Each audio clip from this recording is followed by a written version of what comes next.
दोस्तों, क्या मैं आपको कुछ मोस्ट फेमस भोजपुरी गानों के बोल सुनाऊं? लवंडिया लंदन से लाएंगे, रात भर डीजे बजाएंगे, पांडे जी का बेटा हूँ, चुम्मा चिपक के लेता हूँ। अभी ये क्या, जब तक लिपस्टिक, ब्लाउज और ढोड़ी जैसे वर्ड्स गाने में न आ जाए तब तक आज की भोजपुरी संगीत कंप्लीट थोड़ी होगी। जी हाँ, ये वही भोजपुरी इंडस्ट्री है जिसमें अमिताभ बच्चन, धर्मेंद्र, अजय देवगन और मिथुन चक्रवर्ती जैसे बड़े बड़े एक्टर्स भी काम कर चुके हैं। और यहाँ हमें गंगा किनारे मोरा गाँव, बलम परदेसिया और ससुरा बड़ा पैसे वाला जैसी सुपरहिट मूवीज भी देखने को मिली है। लेकिन आखिर क्यों हमारी पुरानी संस्कृति को जीवित रखने वाली भाषा भोजपुरी को आज अश्लीलता के साथ जोड़ा जाता है? आज क्यों मनोज वाजपेयी, पंकज त्रिपाठी और नवाजुद्दीन सिद्दीकी जैसे टैलेंटेड एक्टर यूपी बिहार के होने के बावजूद भी इस इंडस्ट्री में काम नहीं करना चाहते? आज की इस वीडियो में हम सब कुछ जानने वाले हैं।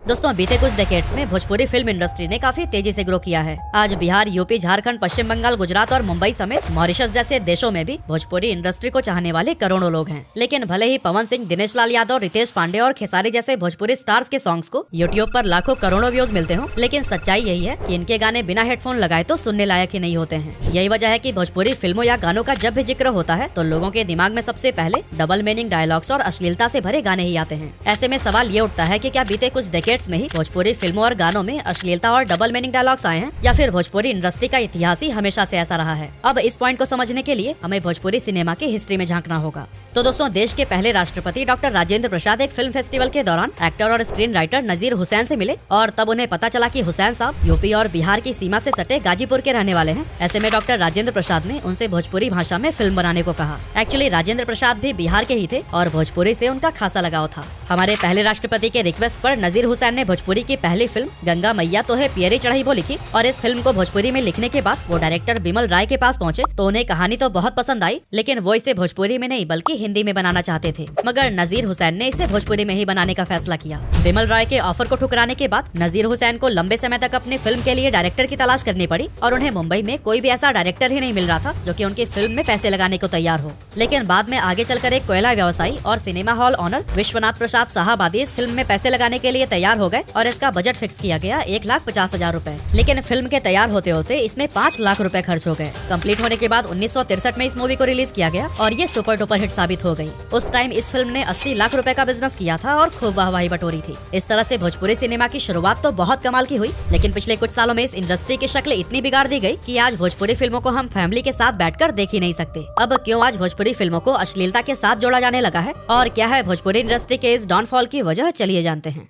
तो दोस्तों, एक टाइम था जब अमिताभ बच्चन, अजय देवगन और मिथुन चक्रवर्ती जैसे बॉलीवुड स्टार्स भी भोजपुरी फिल्मों में नजर आते थे। लेकिन समय के साथ साथ इस इंडस्ट्री में इतनी अश्लीलता फैल गई कि अब हिंदी सिनेमा के बड़े स्टार्स भोजपुरी फिल्म करने से भी कतराते दिखाई देते हैं। पहले के जमाने में भोजपुरी फिल्मों में गाँव, सोशल इनइक्वालिटी, जेंडर डिस्क्रिमिनेशन और लोगों से जुड़ी हुई समस्याओं को दिखाया जाता था, जो कि सोशल और इमोशनल होने के साथ ही लोगों के दिलों को भी छूती थी। लेकिन अब तो ज्यादातर फिल्मों में अश्लीलता और फुहड़पन का बोलबाला रहता है, जिसका झंडा उठाए खेसारी लाल यादव, प्रदीप पांडे, रितेश पांडे, दिनेश लाल यादव, पवन सिंह और अरविंद अकेला यानी कल्लू जैसे भोजपुरी स्टार्स अपनी दुकान चला रहे हैं। हाँ, इसमें रवि किशन एक्सेप्शन हो सकते हैं, क्योंकि चाहे भोजपुरी हो, हिंदी हो, पंजाबी हो या फिर साउथ इंडियन मूवीज, वो हर जगह खुद को साबित करते हुए दिखे हैं। लेकिन बाकी एक्टर्स के लिए तो सक्सेस का मंत्र सिर्फ अश्लीलता फैलाना ही रह गया है। आलम यह है कि 100 भोजपुरी गानों में 90 से ज्यादा तो अश्लील ही होते हैं। एक्चुअली ऐसा होने के पीछे कोई एक नहीं बल्कि कई सारे डिफरेंट रीजंस हैं, जैसे कि reason number 1, lack of talented actors. दोस्तों, भोजपुरी इंडस्ट्री में खुद को सबसे बड़ा स्टार साबित करने की लड़ाई तो चलती ही रहती है। कभी फेसबुक पर लाइव आकर एक्टर एक दूसरे को गाली देते हैं, तो कभी मीडिया के सामने किसी दूसरे एक्टर का मजाक उड़ाते हैं। अब इस काम में तो वो खूब मजे हुए खिलाड़ी हैं, बस उनसे चूक सिर्फ एक ही चीज में हो जाती है और वो है एक्टिंग। जी हाँ, हमारे भोजपुरी एक्टर्स का दूर दूर तक एक्टिंग से कुछ भी लेना देना नहीं है, और हो भी क्यों,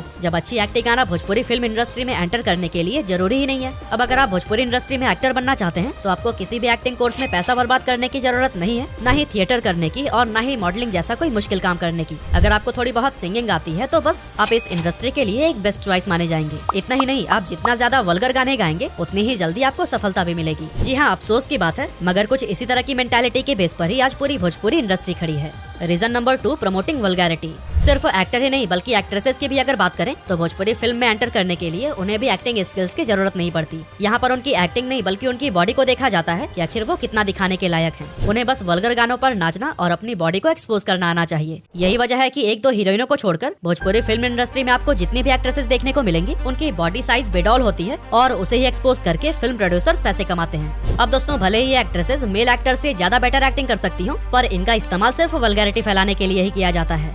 यहाँ वुमन सेंट्रिक फिल्में आपको बहुत कम देखने को मिलेंगी और कभी बन भी गई तो प्रोड्यूसर्स की जान हलक में आ जाती है कि कहीं वल्गैरिटी की आदी हो चुकी ऑडियंस इसे नकार न दे। एक और प्रॉब्लम जो भोजपुरी एक्ट्रेसेस के साथ देखने को मिलता है वो ये है कि 2-4 मूवी सेम एक्टर के साथ करते ही उन दोनों के बीच अफेयर शुरू हो जाता है और जब दोनों का ब्रेकअप होता है तो एक्टर अपनी फेम और पावर का इस्तेमाल करके एक्ट्रेसेस को इंडस्ट्री में काम मिलने ही नहीं देता। और दोस्तों ये चीज हम अक्षरा और पवन सिंह के साथ भी देख चुके हैं, क्योंकि अक्षरा का कहना है कि जब उनका पवन सिंह से ब्रेकअप हुआ था तब उन्हें फिल्मों में काम दिया ही नहीं जाता था। कई डायरेक्टर्स ने उन्हें फिल्मों से निकाल दिया था और वो 2 साल तक बेरोजगार भी रही थी। और कुछ इसी तरह की ही परेशानियां लगभग हर एक एक्ट्रेसेस के साथ है। न ही वो अपने साथ होने वाले बदसलूकी के खिलाफ आवाज उठाती हैं और न ही अंग प्रदर्शन का विरोध करती हैं, क्योंकि इन्हें पता है कि अगर काम चाहिए तो ये सब तो करना ही होगा। Reason number 3, problem with film makers. 1963 में पहली बार सुपरहिट भोजपुरी फिल्म बनाने के बाद 14 साल तक इस इंडस्ट्री में सिर्फ 21 फिल्में प्रोड्यूस की गई थी। वजह थी बेहतर कंटेंट क्रिएशन, सभ्य संगीत, अच्छे डायलॉग्स और कमाल की एक्टिंग। लेकिन अब ये इंडस्ट्री फिल्म मेकर्स या एक्टर्स के लिए सिर्फ एक बिजनेस बनकर रह गई है और क्रिएटिविटी के नाम पर कुछ भी देखने को नहीं मिलता। हम अक्सर ये सुनकर हैरान रहते हैं कि अक्षय कुमार एक साल में 3 या 4 फिल्में कर लेते हैं, लेकिन फिल्मों की ये संख्या खेसारी लाल यादव के सामने तो कुछ भी नहीं है। जी हाँ, ये आंकड़े हैरान करने वाले हैं कि 2013 में खेसारी लाल यादव की 10 फिल्में रिलीज हुई थी, तो वहीं 2014 में 11 फिल्में। अब इसी से ही आप अंदाजा लगा सकते हैं कि एक साल में एक एक्टर की इतनी सारी फिल्में रिलीज हो रही हैं, तो फिर क्रिएटिविटी कहाँ से ही आएगी। जल्दी पैसा कमाने के लिए यहाँ ऐसे लोग भी फिल्म मेकर्स बन जाते हैं जिन्हें इस फील्ड के बारे में जरा से भी नॉलेज नहीं होती है। एक्चुअली साल 2003 के बाद भोजपुरी मूवी की सक्सेस ने कई छोटे और B and C grade film makers को अपनी ओर अट्रैक्ट किया था और उन फिल्म मेकर्स को लगा कि भोजपुरी फिल्म कम बजट में बन जाती है और इसकी सफलता की गारंटी भी होती है। ऐसे में क्यों ना ऐसी ही फिल्में बनाकर कमाई की जाए। अब ऐसे कंडीशन में उन्होंने बिना भोजपुरी संस्कृति को समझे बी और सी ग्रेड की फिल्मों के फार्मूलाज पर भोजपुरी फिल्में बनानी शुरू कर दी, जिसमें कि महिलाओं को सेक्स सिंबल के रूप में देखा गया और उनसे खूब बॉडी एक्सपोज कराए गए। साथ ही फिल्मों को हिट कराने में डबल मीनिंग डायलॉग्स का भी खूब सहारा लिया गया, जिससे कि भोजपुरी सिनेमा का लेवल काफी गिर गया। बाकी कसर छोटू छलिया, गुड्डू रंगीला और इनके जैसे सिंगर्स ने पूरी कर दी और इतने घटिया गाने और म्यूजिक वीडियोस बनाए कि लोगों की नजरों में भोजपुरी सिनेमा की इज्जत कम होने लगी। यहाँ तक कि इस इंडस्ट्री के प्रोड्यूसर्स खुद सामने आकर कहते हैं कि अगर हम साफ सुथरी फिल्में बनाने लगे तो हमारा पैसा डूब जाएगा, ऐसे में हम रिस्क नहीं ले सकते।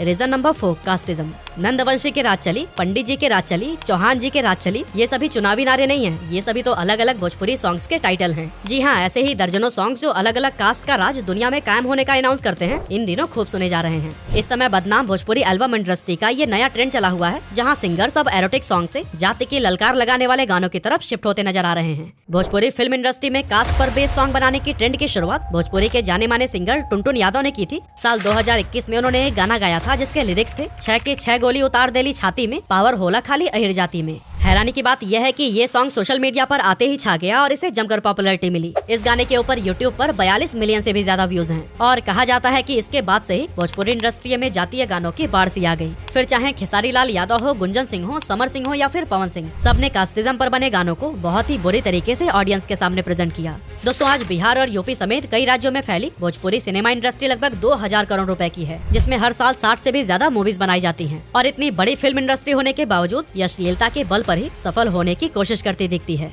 अब भोजपुरी इंडस्ट्री के वल्गर होने के पीछे गलती सिर्फ एक्टर और फिल्म मेकर्स की ही नहीं है, बल्कि इसे देखने और सुनने वालों की भी है। एग्जाम्पल के लिए खेसारी लाल के इस सॉन्ग को ले लीजिए, जिस पर 3 वीक्स में ही 22 मिलियन व्यूज आए थे। वहीं पवन सिंह के इस सॉन्ग पर 5 महीने में ही 45 मिलियन से भी ज्यादा व्यूज हैं। और दोस्तों, इससे साफ है कि ऑडियंस भी भोजपुरी सिंगर्स, एक्टर्स या फिर फिल्म मेकर्स से यही डिमांड कर रही है। लेकिन अगर ऑडियंस के सामने अश्लीलता से हटकर कुछ अच्छा कंटेंट पेश किया गया तो हो सकता है कि थोड़ा समय लगे, लेकिन इसे भी वो अपना भरपूर प्यार देंगे, क्योंकि शुरुआती दौर में भोजपुरी फिल्में इलाइट क्लास और वेल एजुकेटेड लोगों को भी खूब भाती थी। लेकिन जैसे जैसे इसमें वल्गैरिटी ने जगह लेना शुरू किया, इस तरह की ऑडियंस इससे दूर होती चली गई। इसीलिए अगर आज फिर से भोजपुरी फिल्मों में वही संस्कृति और समाज से जुड़ी चीजें वापस आ जाएं जो पहले हुआ करती थी, तो फिर सभ्य समाज के लोग इससे दोबारा जुड़ने लगेंगे, जिससे कि इस इंडस्ट्री को ज्यादा बड़ी ऑडियंस मिल पाएगी और साथ ही अर्निंग तो होगी ही, पर साउथ इंडस्ट्री की तरह ही भोजपुरी फिल्में भी नेशनल और इंटरनेशनल लेवल पर अपनी पहचान बना पाएंगी। वैसे आपका इस बारे में क्या ओपिनियन है, हमें कमेंट करके जरूर बताइएगा।